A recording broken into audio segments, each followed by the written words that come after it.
It's August 10th, so it's time for Schedule Superlatives, where we slice up the schedule into parts, break it down. So we've got several categories. Let's walk through these and alternate answers here. What's the best game on the 2022 football schedule in your opinion, Chip? For me right now, it's Baylor, and for many different reasons. Number one, it's an opportunity to face a Big 12 team, a team that you faced last year. Hey, brother. Yeah, exactly.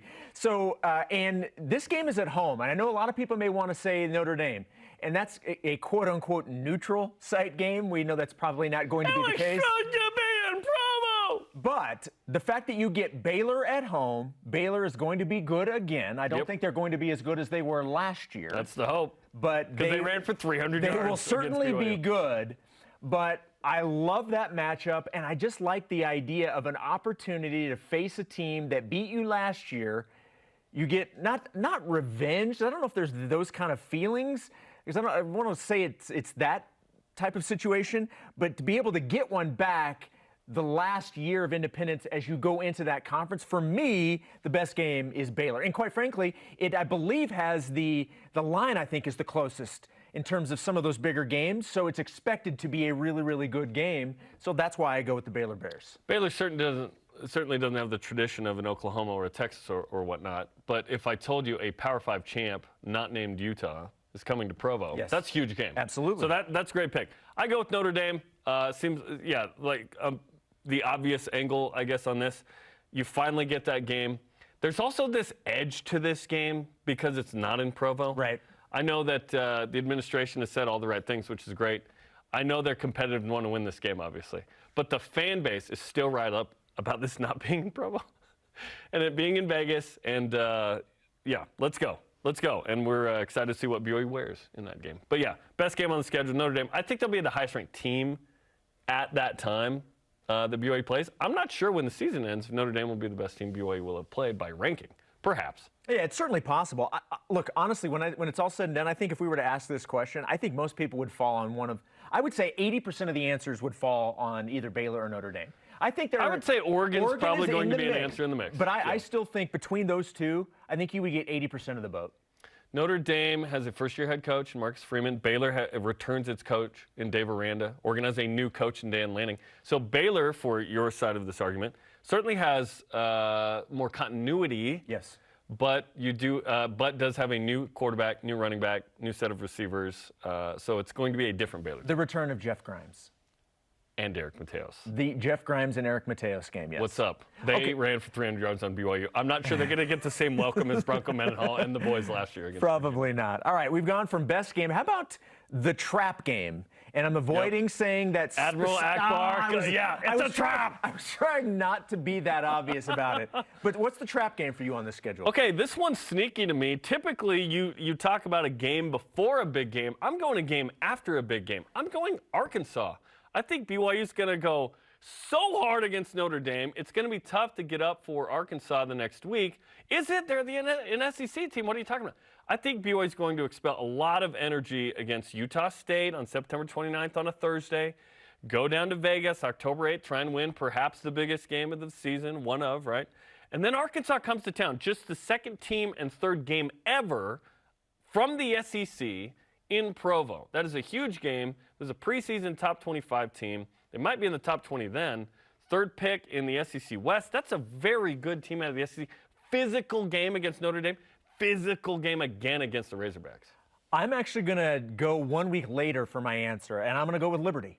And the reason I'm using Liberty is because the two previous games before, you have Notre Dame, you have Arkansas. There's obviously, and even if you want to extend it to Utah State, you have all of those games that you know BYU is going to be up for. Depending on how that goes, and maybe even regardless of how that goes, you're not going to be looking at Liberty the same way you're going to be looking at an SEC team in Arkansas and Notre Dame. It's just, you just don't. So the fact that you have to go to Lynchburg and play Liberty, that's the one that I could easily see being a trap game. Now, make no mistake, I think BYU wins that game. Absolutely, BYU should win that game. But Liberty is a good football team. They obviously had a quarterback that was drafted in this most recent NFL draft. BYU will have played Liberty twice, but never faced Malik Willis. They got lucky. It's true. Yeah. So for me, I go after you. You're up for Notre Dame. That's just massive. So much attention to that game. Then you have the NSCC team in Arkansas, and then and here's Liberty. Don't overlook Liberty. Even though I think BYU wins that game, don't overlook Liberty. And in Virginia, like East Coast, always tricky.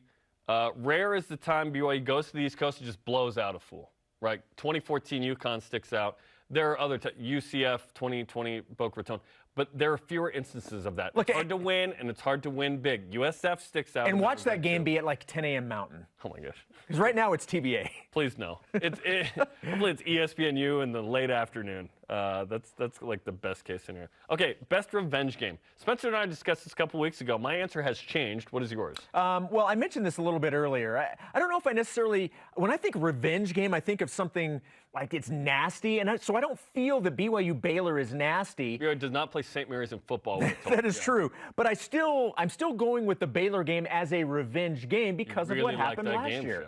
It's going to be a theme throughout all of these superlatives. It's going to be great. So I'm going with Baylor again because, look, not only do you want to get them back for losing to them last year, but I'll go again to the fact that you want to set a tone going into that conference next year. This is your opportunity to face a Big 12 team. You get them at home. It's your opportunity to showcase BYU and Provo and give them a loss heading into conference play next year. I forgot about the onside kick in that game until we just showed that. That was terrible. Okay, I'll mix it up. A couple weeks ago, I said Baylor like you. I'm going Boise State because it's the last one you play, because of how last year happened. That's a big-time revenge game. BYU's not going to play Boise State in a minute. More on that in a moment. So this is a big moment because these are two programs that liken themselves to each other. Regional matchup. Guess what? Boise State has had more recent success than BYU. Granted, that was last decade. BYU's had more recent success, I guess, the last 2 years, right? Because this isn't the same Boise State program that it was. Like, it's not Chris Peterson and Kellen Moore anymore. That's Brett Rippon. They're not that group. Although they do have the greatest quarterback in the history of college football, Hank Bachmeier. That's going to be. You didn't even laugh? We always make that joke. I thought you were on. That was my joke. I'm a little upset that you took it. Boise State. That's going to be a huge revenge game. All right. How about the biggest statement game? I think this one's interesting. Yeah, Notre Dame. I just think it's hard to have a game that, nationally will make waves more than Notre Dame. Even if Notre Dame's good but not great. Right. Like, we hope Notre Dame's walking in at least 4-1 into that game. I think they play a pretty tough schedule leading up. I'll look it up in a sec. But Notre Dame. It's NBC. It's Fighting Irish. It's Rudy. It's the whole deal. Yeah, I agree with you. I believe that it is Notre Dame. I think, and I agree with what you said earlier. It'll be the highest-ranked team BYU faces when they play them. The fact that let's be honest, it's neutral site, but it's a road game. Yep. It's going to be a predominant Notre Dame fan base in attendance. Wait, why? And I think it's good. If you win that game, if you're BYU, I think you're going to get the most attention. Yes. By beating Notre Dame under those circumstances. Notre Dame's season opener is at Ohio State. How about that game? Preview of September 3rd. Conference games to come? Of Big Ten play, because Notre Dame's going to stay independent. Okay, sorry, we're leaving Independence, Notre Dame. See you. They're like, you were independent? We didn't even know. Toughest three-game stretch. This is an interesting question. Yeah, and you and I took different avenues on this one. The way I look at it, the first 3 games, to me, it's the toughest stretch. It's the toughest 3-game stretch. Yeah. South Florida, Baylor, and Oregon. If for no other reason than what we've seen as an independent, everything about BYU's season hinges on the way the season starts. Because if you come out of the gate and lay an egg, it sets you back for most of your goals the rest of the year. Yeah. And so you have the tough teams in Baylor and Oregon. You have to come out and set the tone week 1 against South Florida. And let's not forget the fact that it's a season opener. So right out of the gate, you've got to be ready to go. Everybody's going to be pumped. So I say the first 3 games are the toughest 3-game stretch. I go Utah State, Notre Dame, Arkansas, and I'll see your USF, Baylor, Oregon, and raise you those 3 because BYU generally is going to get banged up a little bit. So you've got to show up in the middle of the season too. Let's say BYU jumps out and is very successful at the beginning of the year, like you mentioned. if you struggle through this stretch, you kind of blow up what you did at the beginning. Obviously, you just need to win as many games as possible. But I think at this point, when you go games 4, 5, 6, this is a really important stretch where you're playing 3 good teams. Utah State finished top 25, returns Logan Bunner. That's a good team. Are they picked to win the Mountain West? No. But that's a good team. They come to Provo. Interesting feelings with final game with Utah State, maybe in a minute. We'll see when we play them next. But there's no reason BYU should lose that game. Right. It's just a big game, right? And it's Utah State's Super Bowl, as we like to mention. So that's a tough 3-game stretch. By the way, Cougar Stats yesterday said BYU's 21-5 in its last 26 season openers and undefeated against G5s. Let's go. BYU does well out of the gate. All right. This is one of your favorites. The favorite last time we were playing these guys in a while. Game. Boise State. Yeah. I think there's just a lot there that seems pretty obvious. Last year, the regional matchup, BYU's 1 win on the Smurf turf. Let's go. Yeah, and any excuse show Matt Payne. Just wrecking fools. Any excuse we have Matt Payne. Yeah, let's go. There have been some classic matchups, right? Yeah, we agree on this again.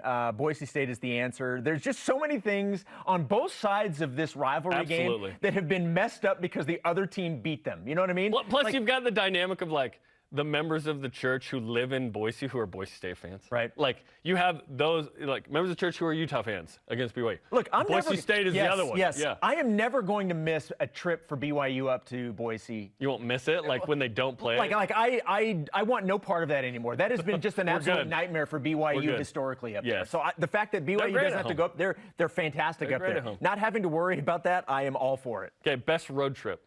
I'm going right to the beginning. I'm going South Florida, and it's number one. It's the season opener, so everybody's pumped. Expectations are high. Yep. But it's Tampa. It's Tampa, Florida. You're going to an NFL stadium. It's in Tampa. The weather's going to be awesome, and it's the season opener. That's the best road trip to me. You could turn that into a Disney World Orlando deal too.